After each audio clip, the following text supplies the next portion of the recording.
What's going on, everybody? It is your boy Chris, man. We are here at the Work Hard, Play Harder podcast. I am a sports freelance reporter, a casino host. My name is Chris Drummond, and I typically get on here to interview different reporters, such as myself, but also people in different genres, not just sports. It can be entertainment, music, news. It could be all the above, but also not just reporters.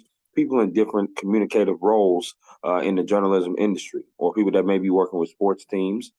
Today, I have the pleasure of talking to a wonderful anchor and reporter in Tiffany Maddox, based out of Flint, Michigan, right now, for ABC 12 News, I believe.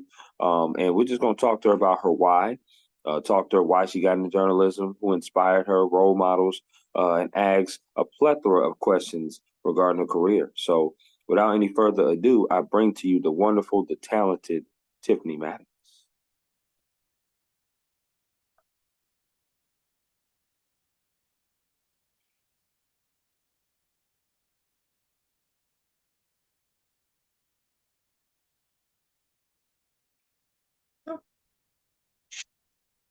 Hey Good there. morning. How we doing? Good. How are you? I'm doing good. It's wonderful, wonderful to see your face. Again, I want to say good morning and thank you for hopping on my podcast. I really do appreciate it. Yeah, absolutely. Just wanted to also give you some background to why I wanted to reach out and talk to you before I start blasting you with questions and and craziness like that. But basically, I am a reporter out here based in Minnesota, and I love talking to other reporters. I love hearing their stories of why they came into the industry, of how they did, because everyone has a story to tell. It seems like everybody's journey is a little bit different in getting into this industry, and I like to break bread with people like that and just not only listen for myself, but someone may listen to your story when I do post it on my YouTube channel, may be inspired to ask you questions, maybe inspire themselves to want to get into the industry as well. But people should know the ins and outs of what the industry consists of, right? Because they see you on TV, they see you talking as an anchor, probably, and they probably think, "Oh man, she or he got it made." And Mhm. it's really a lot of intricate stuff that goes on behind the scenes in this industry that people don't know about. So it's a great way to network. It's a great way to learn about you, but it's also a great way to learn about the role that you do as well. So, and I looked at your reel from the days that I believe you were in Lafayette, Louisiana, talking about Hamper, to the time where, right, to the time where you also was talking about some tragic stuff with the hit and run with the 13-year-old girl and 11-year-old boy, and different things like that. And then also, obviously, I also think 1920s Tiffany looks very good. So that's just my opinion. So, with that being said, though, I just wanted to give you some background on why I wanted to talk to you. Got you. Okay. So, with that being said, my first question that I always ask to everybody is why? What is your why? Why did you want to pursue a career in journalism? Did you have any role models growing up or anybody that inspired you to want to be in this position? Um, I mean, my why, I like to be an advocate for the people, whether that is just waking people up with personality and a smile, or just giving people the information they need to know to get through their day, or if things are going to affect them. I grew up in Metro Detroit area, and there's a lot of household names who I was enamored with, just their beauty and just their poise.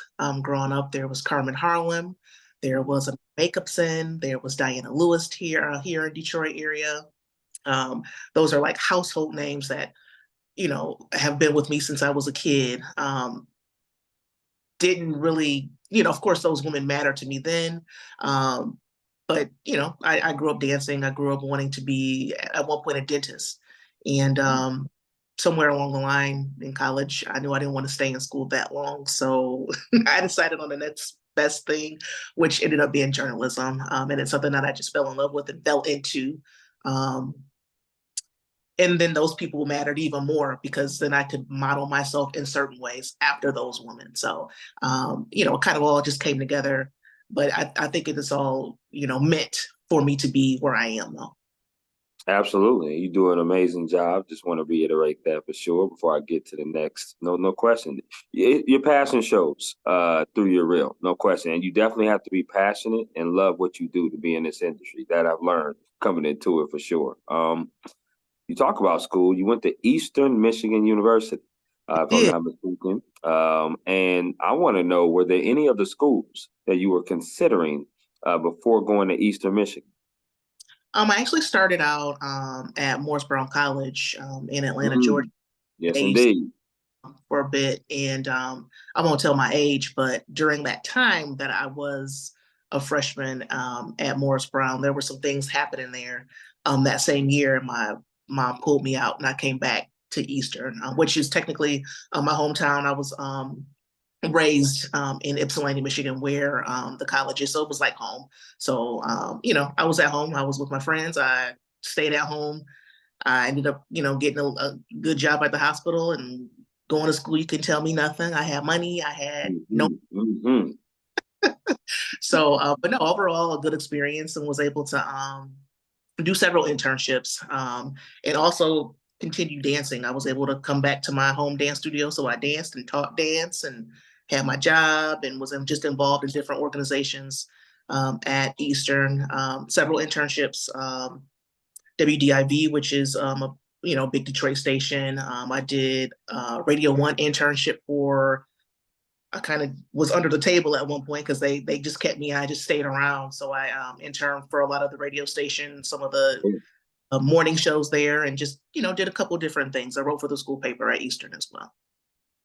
I like that. You was moving and grooving, girl, back there in your hometown. I feel that. No, that's what's up. I love that. I'm very familiar with Morris Brown College. As you see the Atlanta Falcons hat, that's where I so that my roots are there for sure. Family is still out there, so no doubt. I love that. I'm gonna ask you some favorite things, right? Some favorite like questions. And you just tell me off the rip what some of your favorite things are. Are you with me? Word. All right, let's do it. Favorite meal you like to cook? Oh. I love breakfast and I love Mexican food, but I'm gonna say pancakes. I literally just made some this morning for my family, so I'm into pancakes. It's no pork over here, but turkey bacon, turkey sausage, grits. Mm. I'm like a big breakfast girl. Oh my goodness. A shout out to Tiff's family. I hope they appreciated that, 'cause that sounds like a good meal to me. Yeah, there's somebody right now. They had to reheat their pancakes because they weren't here, but they like, who does that? Well, you're going to do that today because you're not. We're not wasting no food, right? I feel that. I feel that. Okay, that's awesome. Favorite concert you've ever attended? Wow, we were just talking about concerts with one of my producers. I don't want to age myself and I don't want to cancel myself, but I'm going to say I saw R. Kelly and I saw Mm. Big in concert together. And I was probably not even, I wasn't even in high school at this point, of course, so I was still really young, but I was able to experience that. So I did see, I can say I saw Biggie perform once in my life. Mm. Oh my goodness. Now, mind you, I'm gonna date myself a little bit. I'm an '80s baby. I'm an All right. '80s baby. Okay. But mind you, I never got a chance to see Biggie or Tupac. I was always a Tupac guy because I grew up in the West Coast, although I spent a lot of time in Georgia. So that's where I got my roots from, Tupac. But I love Biggie too. So yeah, I Yeah, feel you on it. Okay, yeah, yeah. here we go. I've seen Nas too. I've seen Nas as well. So yeah. Okay, all right, Queensbridge. Hold it down. Okay, that's what's up. Favorite place you've ever traveled to? Favorite place that I've ever traveled to. Uh, you know what? I mean, I've been on cruises. I've been a couple different places, but I really fell in love with Louisiana when I moved there for work.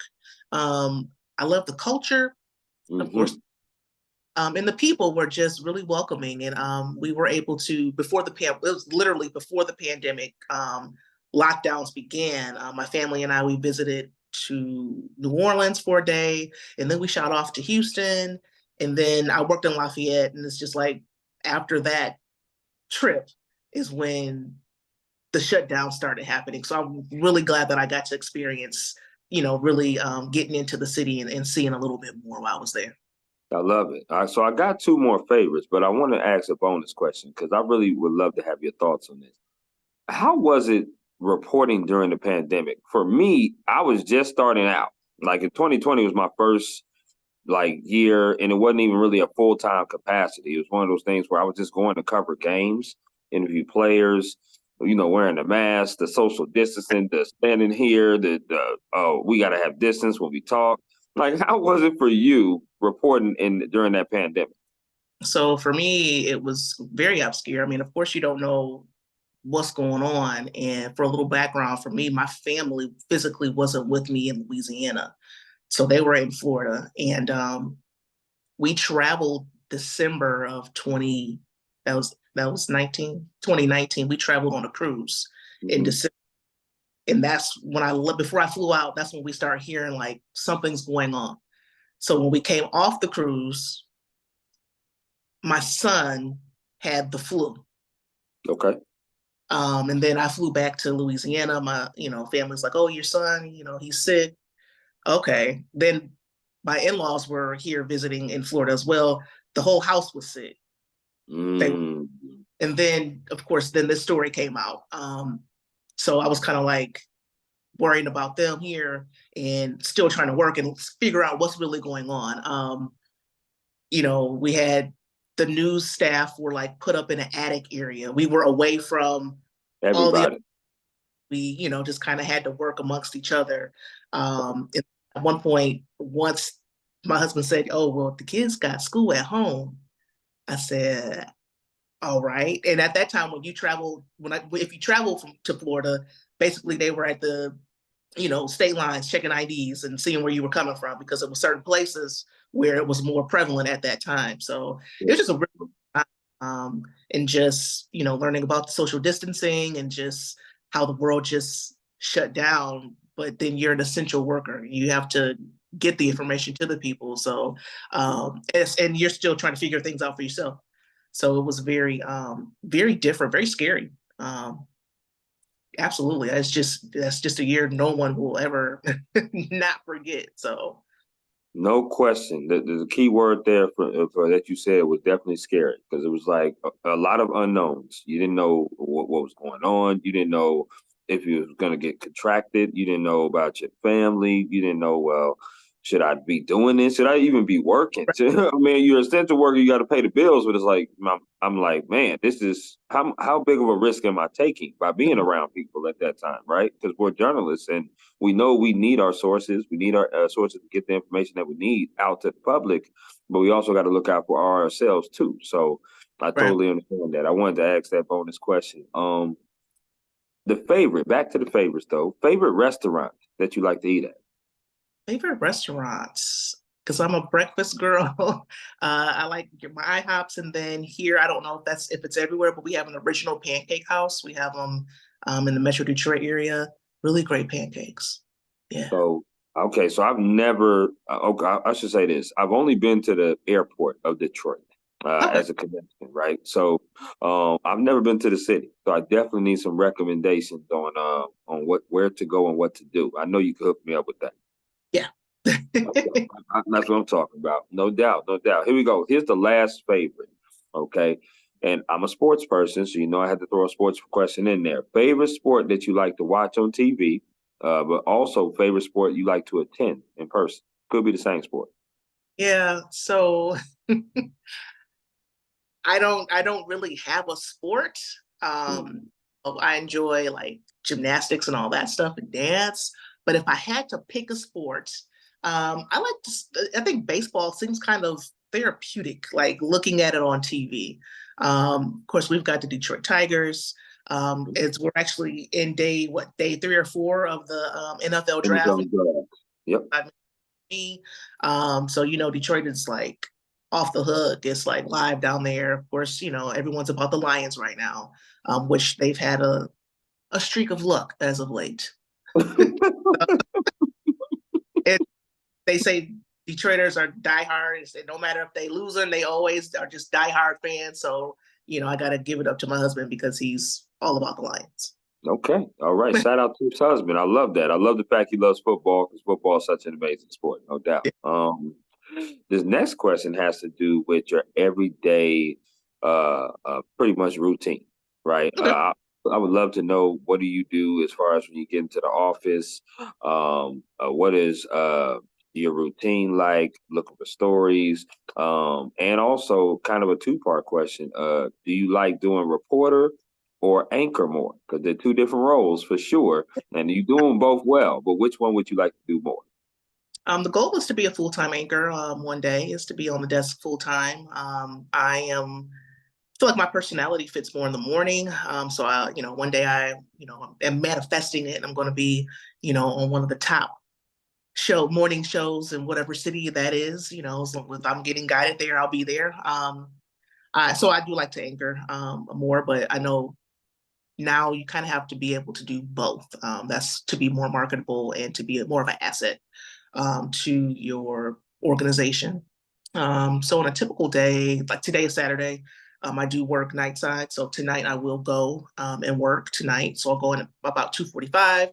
I do have a producer now. My last job I did not. So with my co-anchor at my last job, we actually went in at the crack of dawn and we produced and then we anchored our shows. Now I have a producer night side at this job. So, we kind of bounce ideas off of what's going to go on the rundown for when I'm anchoring. And I'll anchor the 6 o'clock and then I will record a tease for the 11.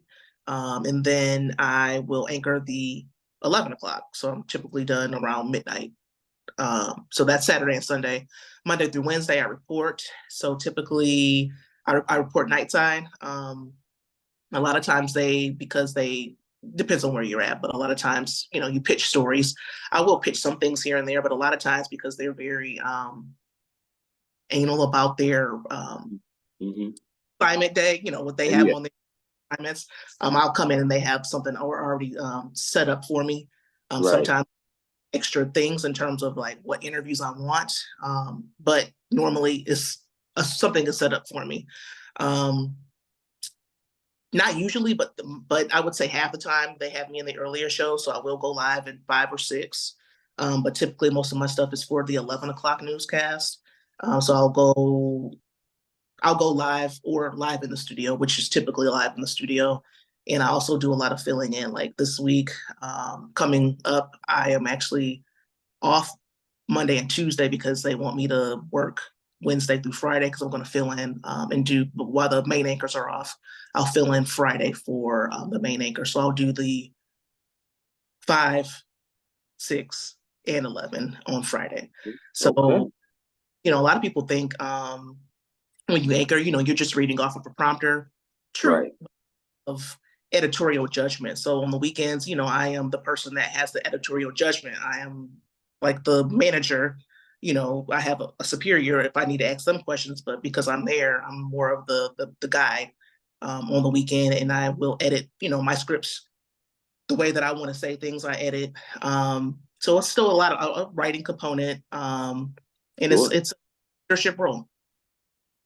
No question. And thank you for that. I love that. I think people that, especially incoming graduates, younger people, they definitely need to know that, like I said, it's just not about you sitting down as an anchor and reading a teleprompter, right? You do writing, there's behind the scenes work, preparation to be able to not just anchor, but also go out there and report.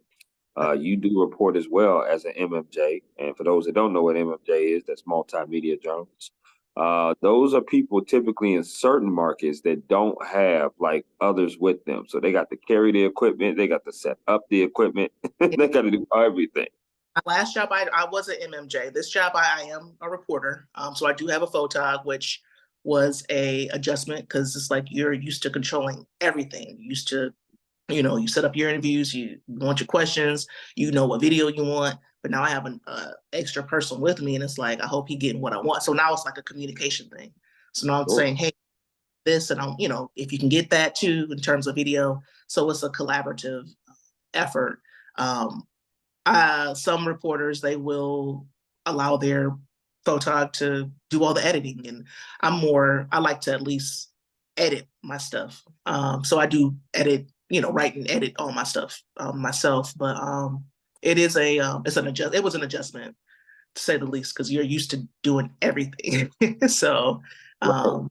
yeah, No, I totally understand that. Because just talking to you right here, I know you like to be hands on, but I know you passionate about what you do, and you appreciate the help. But then when you've been doing it for so long, a certain way, it's like okay, it's always going to be the adjustment period when it's a little different. For yeah, sure, I've talked to different reporters in the past on my podcast, and some of them have been asked to go to areas that's been not so good. Some of them have been asked by themselves, right, and carrying equipment and setting up. And they've said that they've had to tell their boss, "Look, I'm not very comfortable doing that, and I'd rather just take another assignment." So I I don't want people to be afraid to do that. Like you should sure. say that to your boss if you don't feel comfortable going into a situation. I do have another bonus question for you though, because being in news, right? Sports is definite, and what I mean by that is sports is going to have a loser, sports is going to have a winner, unless we're writing a feature story, a editorial, or a preview. It's going to be win loss. Somebody's going to be happy, somebody's going to be sad. But in news, you have hard stuff and you have soft stuff. Coming into the news circuit, I want to ask you, how hard was it to deal with the hard stories? Like for example, the 13-year-old girl and the 11-year-old boy you talked about with the hit and run. That's never easy to talk about, period. Mhm. So tell me, how do you deal with hard stories like that?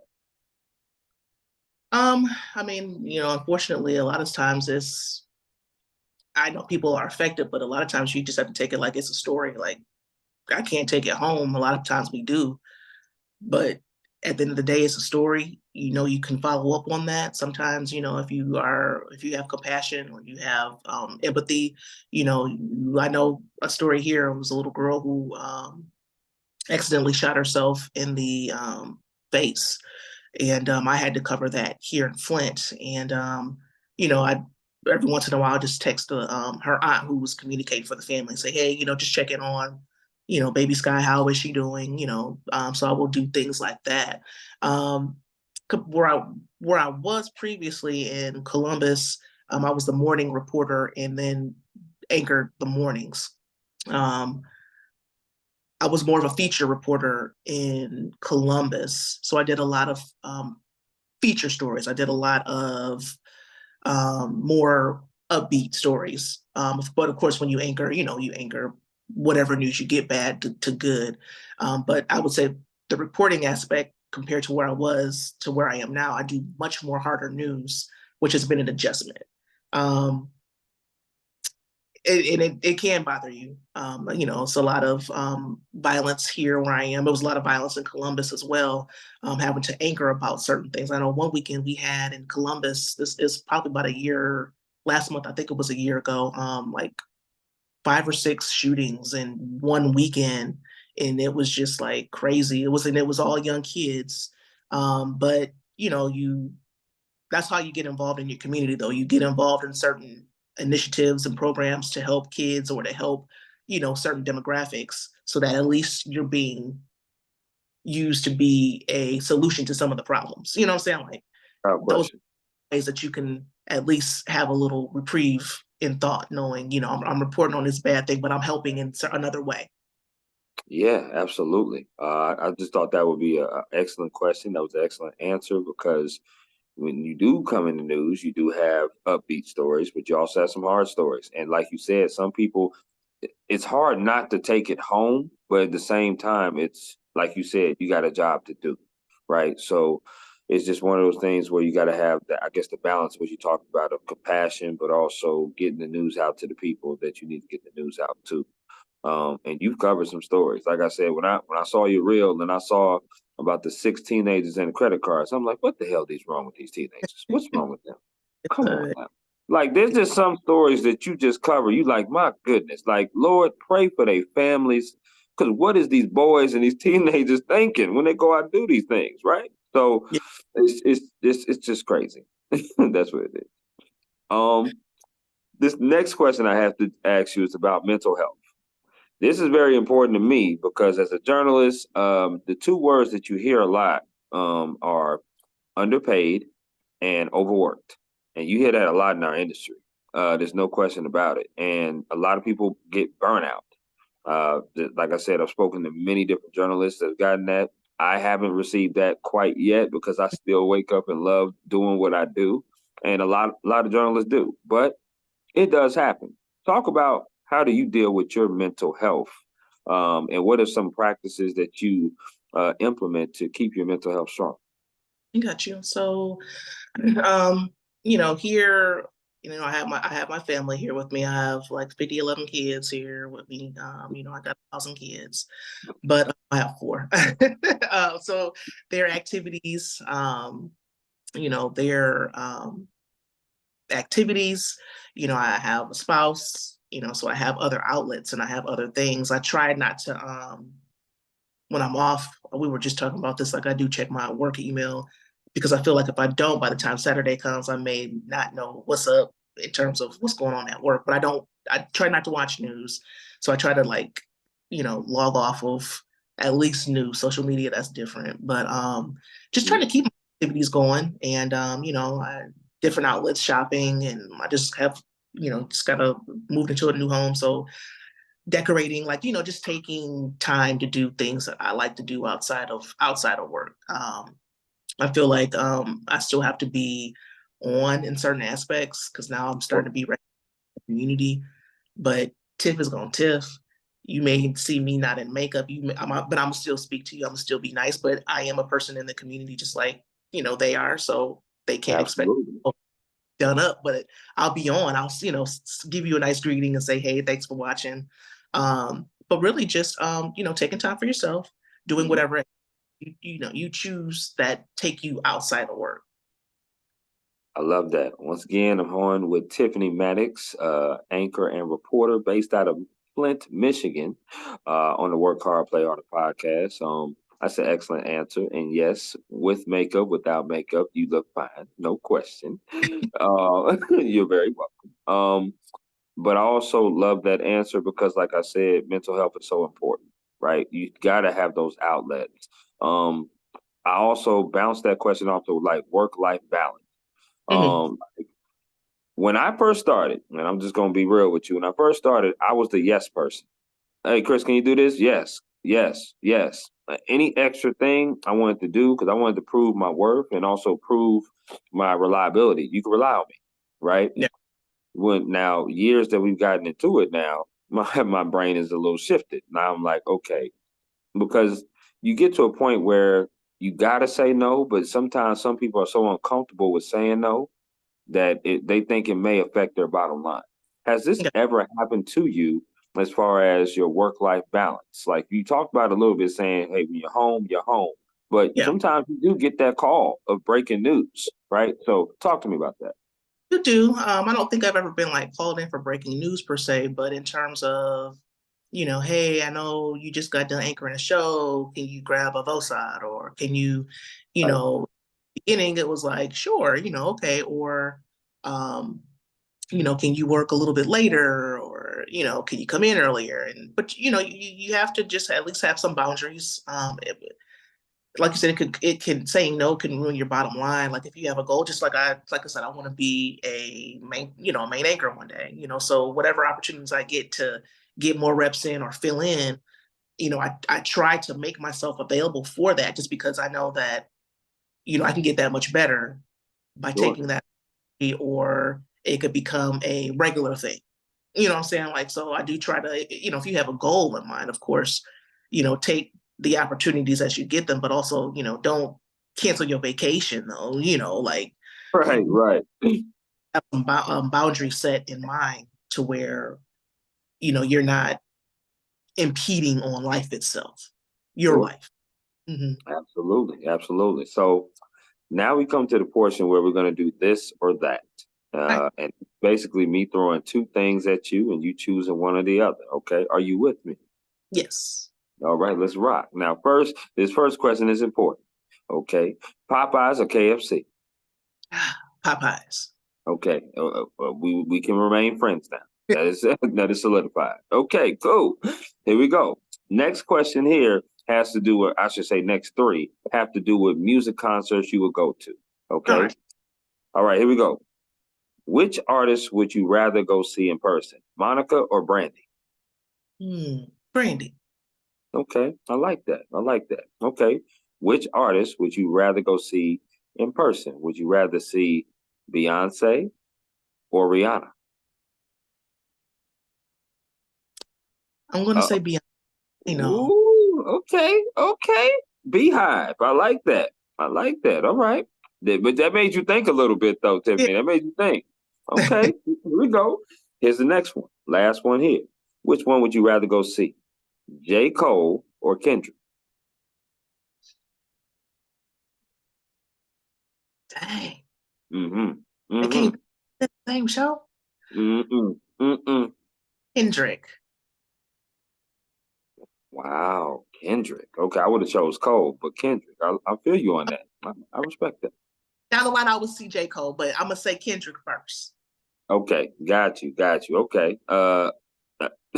They rap beef was crazy. I'm waiting for Kendrick to drop something back because he got to. He got to hit back. That's for sure. Okay, here we go. Which sport would you rather play? Okay, would you rather play badminton or bowling? Bowling. Are you a good bowler? No. So you say, Tiff, are you saying to me you ain't got an athletic bone in your body? Are you saying that? I mean, I do, but I don't know nothing about no badminton, but I know I can roll the ball. I know the basics. Okay, Uh, okay. That's good. Well, hold on. Okay, so say if you out bowling, right, and you throw a ball, like you said, you roll a ball. How many times is it going in the gut? maybe one. Okay, then we can bowl. That's cool. That's cool. Do you need bumpers? No. Okay, good. All right. Now we good. We good. We can move forward. We can press on. Okay. Next, this or that I have is uh do you eat chicken wings? Yes. Okay, so now we're talking about flavors, okay? Lemon pepper or barbecue? Mm. I'll do lemon pepper. Okay, that don't seem to be neither one of your choices. I mean, I could eat both, but Okay, yeah, I would do okay. lemon first. Lemon pepper first. Okay, I feel it. Are you a bone in or boneless? Bone in, because who got chicken with no bones? What chicken's got no bones? Tiffany, we ain't got time to be arguing on that now. No chicken wings now. Now boneless is good. I like bone in too. I like bone in too. Don't get me Yeah. wrong. But that meat, I'm about that meat. You know what All I'm talking right. about? So that's what it is. Okay, cool. So bone in, boneless, and then you like lemon pepper as well. I like that. Okay. These next one here is gonna be four choices. Okay. So I'm a desserts person. Are you a desserts person? I can be. Okay. So the four desserts that I give you, one of these you can never eat again. You're gonna have to No. choose to disassociate with one. Okay, so here we go. A, cookies. B, pies. C, cakes. D, ice cream. Which one are you taking off that you'll never eat again? Cakes. What? Oh my god! Oh I my goodness! ice cream. And what was the third one? Oh, it was cookies, Cookies. pies. My chocolate chip cookies. Okay. Well, we vibe right there, Tiff. But the cakes, I'm taking off the pies, girl. The pies got to go on that one. You know what I'm saying? We vibe on ice cream too. I can't. I gotta have my cookies and cream. Sorry, Yeah. that's my favorite. So I get it. Okay. Are you a chips person? Yes. Okay. Same rule applies. One of these chips you can never eat again. Here we go. A, Cheetos. B, Doritos. C, Ruffles. D, Fritos. Fritos. Okay. Yeah. Okay. All right. I Yeah. probably would have chose that too. Probably it would have been close between that and Ruffles, but I Gotcha. like I like it. Yeah. You said what? I like cheddar ruffles, so I gotta keep those. I feel that. I feel that. Okay. I like that. All right. Um, let me ask you this or that question. Mm, Now you did say you like anchoring more than reporting, but I'm gonna ask you, Which city would you rather be in again to report? Lafayette or Columbus? Columbus. That was okay. Okay. I thought that would be a harder one than what it was, but you was definitive on that one. All right, Columbus. I feel that. All right. You did pretty well, Tiff, on this or that. So this next question that I have for you is advice, right? What advice would you give? And this is a two-part question. What advice would you give an incoming graduate or incoming person that wants to be in the industry that we're in? And part B is, what is some advice that someone has gave you that you've held on to? I would say, in terms of advice, I would say be yourself. Mm, Don't plate another anchor or reporter. Just be your authentic self. I found that when you are that way, you're more successful. Also, take in the criticism or the help and advice. Don't take it personal. I mean, it is personal, but don't take the negative aspect of it personal, because people want you to elevate and be better. And then in terms of what someone has told me, I would say just really the authenticity and being yourself. That was some things that I struggled with. I wasn't necessarily trying to be like anyone else, mm, but was trying to fit a box or fit a persona. And when I was more of myself, especially anchoring, and then also having a really good chemistry with my former co-anchor, it just blossomed. Like, it was very successful, and I felt more confident by just being myself. yeah, no doubt. Yeah, it's very hard to do that. And when you first start off, because you see the success that someone is having, you're like, man, I want that kind of success. But you really do got to find your own path, your own niche, and your own personality within this industry to be able to kind of, build you up, build your brain. Don't chase after somebody else, because there's only one Tiffany Maddox like you, and there's only one Chris Roman like me. So we just got to do that. So I like that. I like that a lot. Uh, the last two questions that I have for you, and this next question is about it's about going back to anchoring again. I would love to know, what is some of your favorite stories, or maybe it could be reporting as well. What is some of your favorite stories that you've anchored on or reported on that you can remember and talk about, and why they were your favorite? Um, I would say some of my favorite stories, because I did a lot of feature stories in Columbus. I met a blind race car driver. Mm, You know, a um, a young man who was viral on social media for designing dresses, and he kind of learned it from just scratch. Like, he just one day said, "I want to do this," and became very successful. He makes a lot of prom dresses throughout East Alabama and other parts of the country now. What else? Here in Flint, I mean, there have been a lot of sad stories that I reported on. mhm. But I would say, as of late, we've been, because of the 10-year, I'm not gonna say anniversary, but 10-year recognition of the Flint water crisis. Right. We're in that week. There's been a lot of stories about that. And I'm from Michigan. Of course, I know about what happened here in Flint, or what's still happening, but just a lot of intricate details that I did not know, in terms of how it all went down, and just people stories have been really interesting to learn about, and learn more about more specifics of the crisis. Have been really mind blowing, and then just really informational for me. Oh, okay. Yeah, absolutely. Everybody remembered that Flint, Michigan water crisis up there. That was crazy.